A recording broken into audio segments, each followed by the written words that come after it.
देशों की सेनाओं ने एक दूसरे को मिठाइयां बांटी।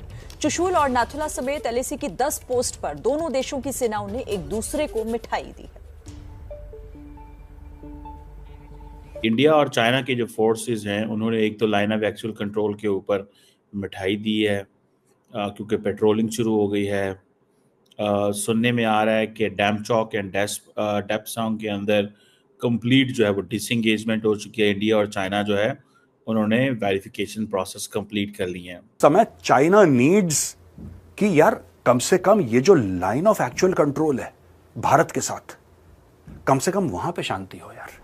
तो दोस्तों, चाइना का यह मानना है कि जब यहां पे पूरे में शांति हो जाएगी ना और भारत के साथ हम मैटर्स अपने सेटल कर लेंगे, तो जब ये लोग हमारे पीछे पड़ेंगे, यानी कि चीन के पीछे पड़ेंगे, अमेरिका और यूरोप। बात करें तो चाइना जो है इंडिया का दोस्त बनता चला जा रहा है और इंडिया के अंदर उसको जो है ना अपने हाई इंटरेस्ट नजर आते हैं। अगर पाकिस्तान की बात करें तो यही चाइना जो कि किसी वक्त शहर से मीठा, पहाड़ से ऊंचा और समुद्र से गहरा दोस्त था, आज इसकी दोस्ती पाकिस्तान को लेकर कमजोर होती दिखाई दे रही है। चाइना पाकिस्तान से दूर होता चला जा रहा है और करीब किसके हो रहा है, पड़ोसी मुल्क इंडिया के। आपकी ओपनिंग स्टेटमेंट से मुझे समझ आपकी ओपनिंग स्टेटमेंट से मुझे समझ आ गया कि आपको बड़ा दुख है कि ये क्या हो गया, ये समझौता कैसे हो गया। तो ये जो समझौता हुआ है मैडम, आपको साइड में रखकर ही हुआ है, अगर बीच में डाला होता तो कभी समझौता होता ही नहीं। कि इंडिया और चाइना जो है ये जो ट्रूप्स पुल बैक करना is an important step. Indian जो टेरिटरी है लद्दाख की, ये उसमें तकरीबन समझे 4 साल का जो मिलिट्री स्टैंड ऑफ था, इसमें bilateral political and business ties जो थे वो सारे के सारे रुके हुए थे। है चाइना इकोनॉमिक सुपर पावर है, लेकिन चाइना इतना बड़ा तुर्रम खान नहीं है कि 10 लोगों से दुश्मनी मोल ले। इसलिए वो चाहता है कि सबसे पहले इंडिया के साथ मैटर सेटल करो। मैं एक और चीज कह रहा हूं आपसे, हमें कॉम्प्लिसेंट होने की जरूरत नहीं है, ना चाइना पे भरोसा करने की जरूरत है। दोस्तों आपको और आपके परिवार को दीपावली की बहुत बहुत शुभकामनाएं। आप लोग खुश रहें, मस्त रहें। इसी बीच दोस्तों खबर आई कई साल के बाद दीपावली के अवसर पर, इस शुभ अवसर पे, पावन अवसर पे भारत और चाइना के सैनिकों ने आपस में मिठाई एक्सचेंज की। ऐसे भारत ने ही शुरुआत की थी मिठाई देने की। हम तो पाकिस्तानियों को भी देते हैं कि लो यार हमारे देश में फेस्टिवल है, बिगेस्ट फेस्टिवल है, ये लो मिठाई रखो, खाओ पियो मौज करो। तो इस बार चाइना को भी दी गई कई सालों के बाद। बताया जाता है कि लास्ट टाइम 2009 में दी गई थी मिठाई चाइना को और अब दी जा रही। अनऑफिशियली वैसे दी गई होगी, लेकिन आधिकारिक तौर पे अब दी जा रही है 2024 में, क्योंकि बॉर्डर डिसएंगेजमेंट लगभग हो चुके हैं कई जगहों पे और मामला कहीं ना कहीं भारत और चाइना के बीच ठंडा हो रहा है और भारत और चाइना के बीच रिश्ते जो हैं वो पहले की उपेक्षा अब सुधरने वाले। तो इसलिए ये भारत सरकार ने ऑफिशियली मिठाई चाइनीज आर्मी को दी और चाइनीज आर्मी ने भी फिर भारत को विश करते हुए दीपावली। पाकिस्तान इस पे जल रहा है कि चाइना कह रहा था कि हमारी दोस्ती बहुत ऊंची है, भारत से कभी भी चाइना दोस्ती नहीं करेगा, पाकिस्तान के साथ ही रहेगा। लेकिन भारत के साथ तो चाइना दबा के दोस्ती करना चाहता है, तो पाकिस्तान जला हुआ है। जा रहा है। इंडिया और चाइना के जो फोर्सेस हैं उन्होंने एक तो लाइन ऑफ एक्चुअल कंट्रोल के ऊपर मिठाई दी है, क्योंकि पेट्रोलिंग शुरू हो गई है।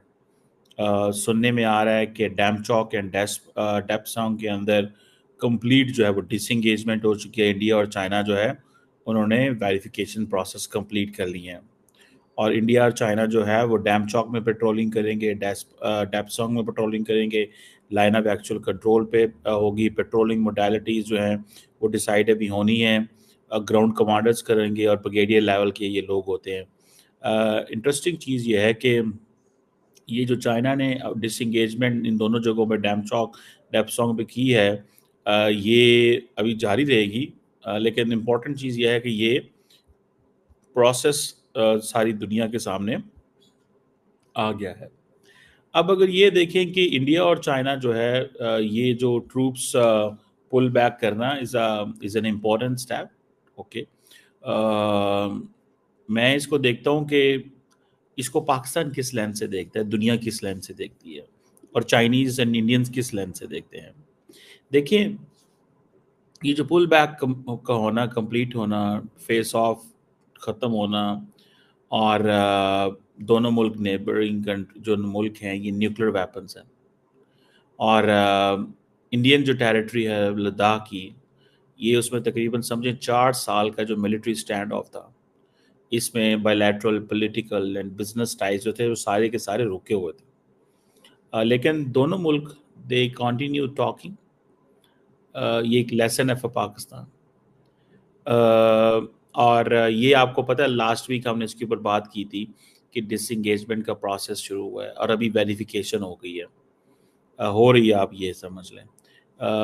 और जैसे मैंने आपको बताया, मिठाइयाँ शिठाइयाँ बांटी जा रही हैं, बाकी सारी डिस्कशन हो रही हैं, जिसे आप ये कह लें कि 4000 किलोमीटर का एक अनडेमार्केटेड बॉर्डर 1962 में जंग हुई, दोनों पॉपुलस मुल्क हैं, जिसे आप कह लें कि इंडिया के 20 फौजी और चाइना के फौजियों की तादाद तो नहीं है, लेकिन कहा जाता है कि 4 चाइनीज़ फौजी और 20 इंडियन फौजी जो हैं वो मारे गए थे।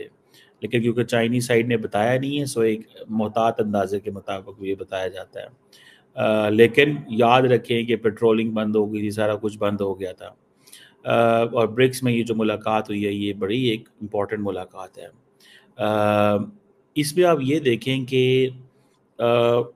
एक हम तरफ देखते हैं कि इंडिया ने 1 लाख से ज़्यादा अपने जो ट्रूप्स हैं मोबिलाइजेशन शुरू की हुई है वहाँ पे, ठीक है जी, और की भेजे हुए हैं, ठीक है जी, और वो आज नहीं, ठीक है जी, पुराने भेजे हुए हैं, और वो एक चल रहा था, और इंडिया को इस चीज़ का पता था कि अगर ये नहीं बेचते तो Chinese won't be serious, Chinese won't be serious. मैं आपको बात बताऊँ, ये उनको पता था। और ये जो इंडिया ने भी उस इलाके के अंदर बहुत सारे इसको फोर्टिफाई करना शुरू कर, they will turn towards China. जब ये चाइना की ओर देखेंगे और बोलेंगे कि यार ये हमारा सबसे बड़ा नेशनल सिक्योरिटी थ्रेट है, पहले इसको ठोको या इसको घेरो, ठोको भी ना तो इसको घेरो, उस समय चाइना नीड्स कि यार कम से कम ये जो लाइन ऑफ एक्चुअल कंट्रोल है भारत के साथ, कम से कम वहां पे शांति हो यार।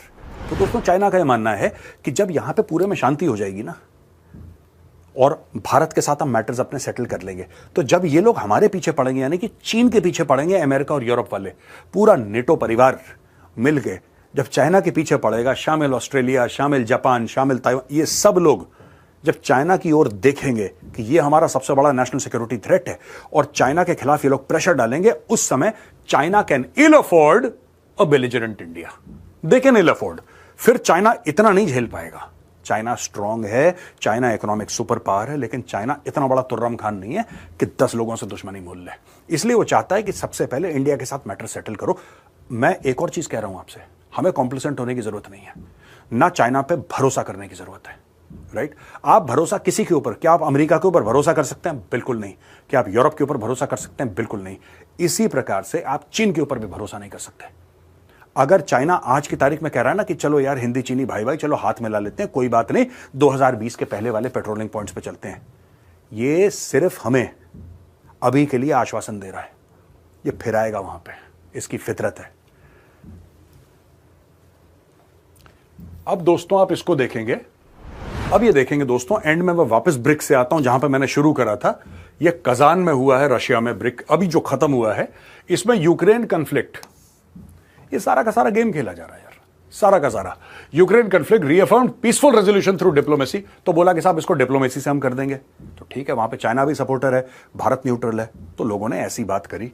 Palestine express grave concern over escalating violence and humanitarian crisis, लेकिन करना किसी ने कख नहीं है पैलेस्टीन के बारे में, मैं आपको बता रहा हूं, ठीक है। अमेरिका भी कहता है इजराइल तुम बहुत गंदे हो यार, तुम बहुत खराब हो। फिर अमेरिका इजराइल को कहता है ये ले बम, चुपचाप से डाल दे, तू बम डालेगा हम तेरे को फिर कंडेम करेंगे, फिर बोलेंगे तुम लोग बुरे लोग हो, एक और बम डाल दे। ये चल रहा है। Middle east alarm over humanitarian and crisis in southern Lebanon, call for immediate cessation of military acts. ये सब कुछ नहीं होने वाला, ये बातें हैं, कस्में वादे प्यार वफा सब बातें हैं, बातों का क्या, ठीक है। आप बातें समझ के इसको ठंडे बस्ते में डाल दो, कख नहीं होने वाला। अब दोस्तों एक्नॉलेज इंपॉर्टेंस ऑफ G20, ठीक है, G20 इंपॉर्टेंट है, nothing new, of course it's important. Financial architecture reform, international financial institution for inclusiveness and agility. Basically क्या है कि अमेरिकन हेजेमनी से परेशान होकर अब लोग कह रहे हैं कि हमारा अपना सिस्टम होना चाहिए।